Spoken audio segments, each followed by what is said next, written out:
In the archive of American television, few sounds cut deeper than that scratchy, ironic tune boy, the way Glenn Miller played. It opens like a time capsule, a doorway back to a living room in Queens where the carpet is worn thin and the man in the armchair still believes the world owes him respect.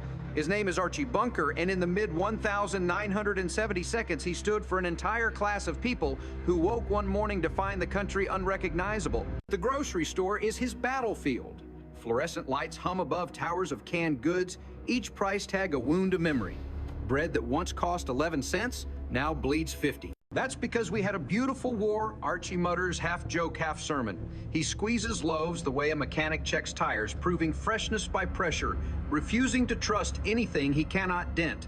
Around him, the world speaks another language. Women, cashiers with authority sale signs written like propaganda television commercials, louder than conscience. His wife, Edith, trails behind, soft-voiced and unhurried, the quiet opposite of his thunder. Their quarrel about dented cans becomes an anthropology of marriage, she believing in patience, he in suspicion.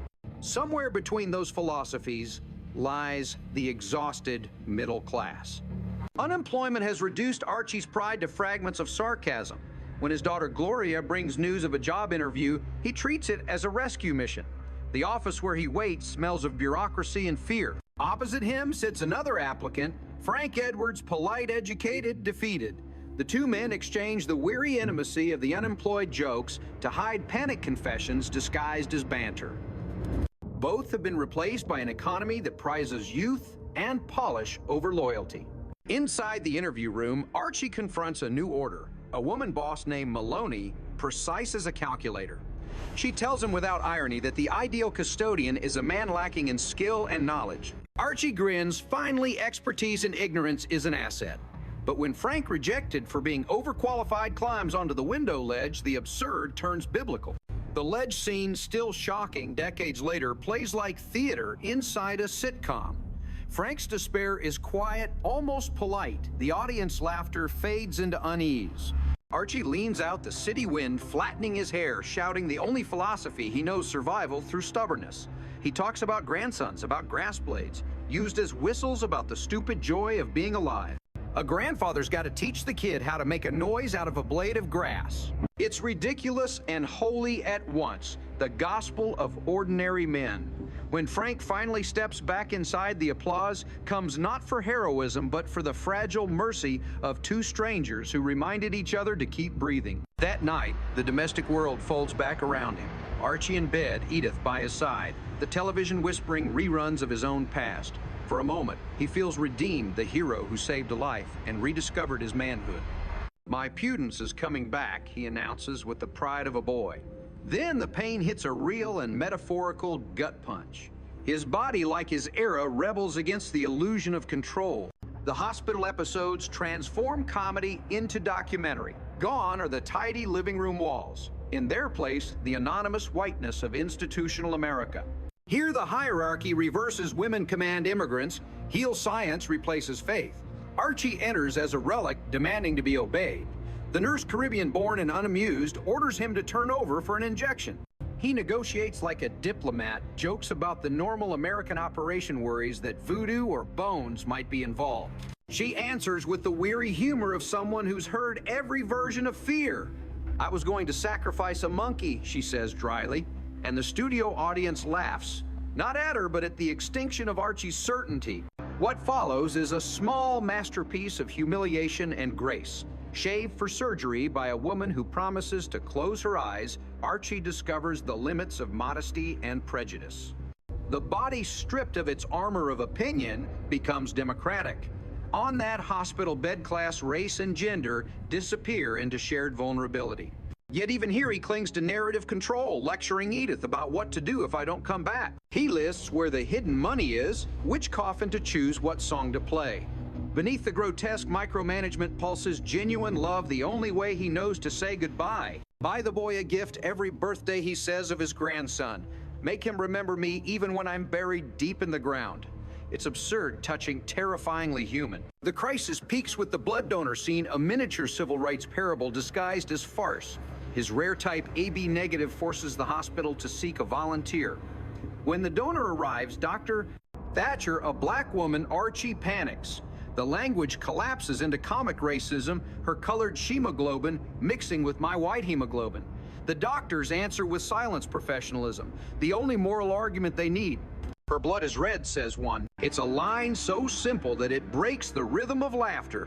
In that moment, All in the Family stops being a sitcom and becomes a national mirror. Weeks later, he's home again, patched up but not healed. The living room looks smaller, as if the house itself has aged. His friend Pinky Peterson re-enters, still addicted to practical jokes. A fake mongoose in a box, a scream, a fall, and suddenly the show becomes about cruelty disguised as fun. Archie, humiliated, plots revenge and destiny, delivers Beverly LaSalle, the transvestite nightclub performer whose life he once saved. She arrives shimmering with gratitude, all perfume and vulnerability, the living embodiment of everything Archie both fears and needs to understand. His plan is simple and cruel. Pair Beverly with Pinky for dinner, let the macho prankster fall in love, then reveal the truth. But television morality has its own justice. The dinner unfolds like a social experiment. Beverly's elegance disarms everyone. Pinky's affection turns sincere. When the reveal comes, the laughter in the room freezes. The wig comes off, the illusion collapses, and the only dignity left belongs to Beverly. Archie crows in triumph, but the camera betrays him, his grin trembles. He has won the battle of jokes, but lost something nameless, the right to laugh without guilt. Edith's voice, gentle as always, delivers the verdict: that was a terrible thing to do. No sermon could hit harder. By the time the episode ends, the show has crossed from comedy into moral anthropology. The prank that once defined male bonding becomes an autopsy of cruelty. In Beverly's silent composure lies a kind of divinity, the grace of those who survive misunderstanding. The audience, once accomplice, becomes witness. The laughter that follows is smaller, humbled. The next morning, the house feels like an exhibit of vanished certainties. The clock ticks with mechanical stubbornness. The chair holds the dent of its owner.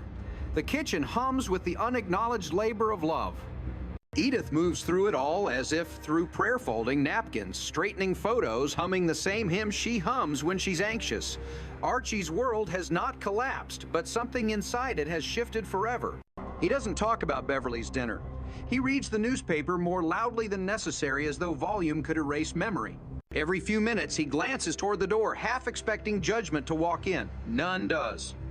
Only Edith, her patience. Endless sets a cup of coffee beside him and says, "You want your toast light or dark? Forgiveness in this house is served for breakfast."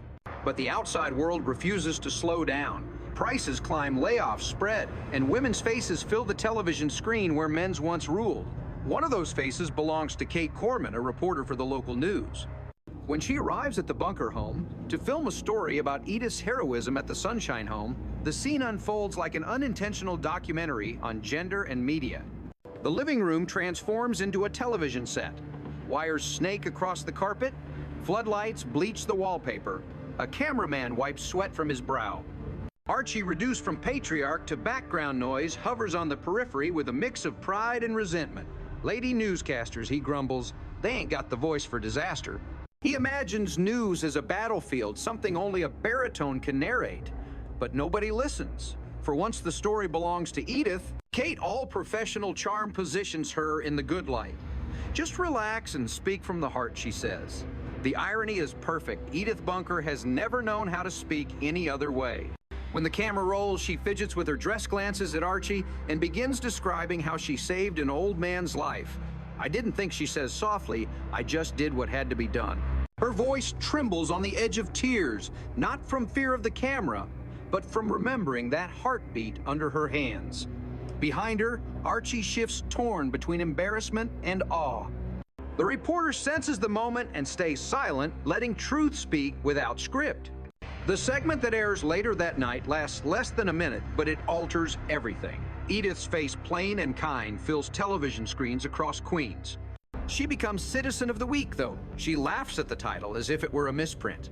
For Archie, the broadcast is both triumph and humiliation. The world applauds the woman he loves, but it does so without him.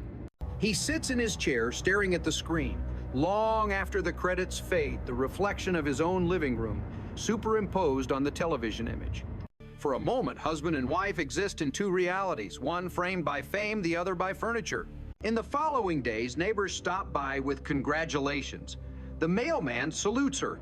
Even the grocer who used to ignore her calls her our local hero. Archie pretends to be annoyed, joking that he'll start charging autograph fees. But beneath the mockery, something almost noble stirs pride disguised as grumbling. He doesn't yet have the vocabulary for respect that isn't rooted in authority. Edith's fame forces him to learn. The show treats these shifts with deceptive gentleness. There are no speeches about feminism, no ideological confrontations. Instead, change appears as texture, the sound of cameras in a working-class home, the nervous laughter between husband and wife, the shock of seeing decency treated as news. It's America learning to admire the people. It once ignored mothers, nurses, volunteers, the invisible labor that keeps the nation breathing. When Archie finally finds the courage to admit his feelings, it happens not in grand declaration, but in an offhand remark. "You did good, Edith," he mutters, half facing the wall. She smiles, answering with silence, her favorite language. That sentence, as clumsy as it is, becomes the emotional thesis of the entire series, love expressed through the grammar of resistance. As the arc closes, All in the Family reveals itself not as a comedy about prejudice, but as a meditation on survival in a world that changes faster than its people. Archie's bigotry, his fear, his misplaced pride, all are symptoms of cultural displacement. He is not evil, he is lost. The scripts understand this with almost anthropological precision. Each episode functions as a field report from the American heartland of confusion. Inflation and integration, feminism and unemployment, abstract forces rendered intimate through the creak of a kitchen chair. The beauty of these 5 episodes lies in their refusal to flatter either side of history. Edith's saintliness is never turned into glamour. Archie's ignorance is never allowed to become villainy. The show's creators knew that moral growth is not cinematic. It happens in inches through embarrassment, through late-night hospital conversations, through the unspoken apology inside a husband's gruff tone. Watching him argue about women reporters or blood transfusions is to watch a man negotiating extinction. Watching Edith forgive him again and again is to witness the endurance of love as social grace. When Beverly LaSalle reappears for one last fleeting visit, the gesture feels sacramental. She thanks Archie again for saving her life, the same life he once tried to turn into a joke.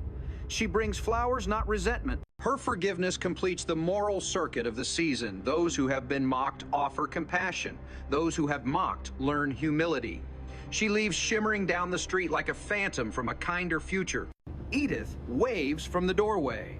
Archie mutters something about crazy times, but his voice lacks conviction. Underneath the sarcasm lies a reluctant awe. And so the story returns to where it began, the bunker living room evening, the city's noise seeping through the window. Archie in his chair, Edith knitting beside him. The television flickers with news of strikes, scandals, distant wars. None of it feels real compared to the soft rhythm of her needles. He glances at her almost shyly, as if seeing her for the first time. "Turn that thing down," he grumbles. She smiles, obeys, and hums their theme under her breath. The laughter track fades. For the first time in 7 seasons, the silence feels deliberate, an act of respect. The camera lingers on their faces on the lines that time and argument have carved there. These are not symbols. They are survivors. Their love story, hidden beneath insults and sighs, becomes the most radical statement of all that ordinary decency can endure the collapse of every ideology. When the familiar song finally begins, it no longer sounds nostalgic, but elegiac. The lyrics about girls being girls and men being men now carry the weight of loss, not superiority. They sing along anyway, slightly off-key, clinging to the melody the way people cling to memory, not because it's true, but because it's theirs. The credits roll, but the music doesn't end. It becomes an echo inside the viewer's head, a reminder that history is not made in parliaments or wars, but in kitchens, hospitals, and small acts of reluctant kindness. What remains after the laughter dies is the realization that All in the Family was never really about one family.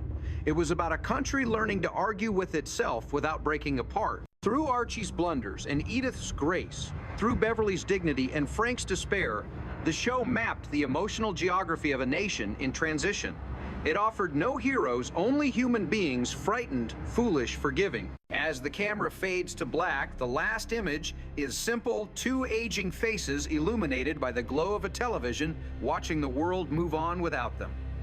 And yet there is peace in that image, not the peace of victory, but the peace of endurance. They have survived the jokes, the changes, the years. In a world obsessed with progress, survival itself becomes a form of quiet heroism.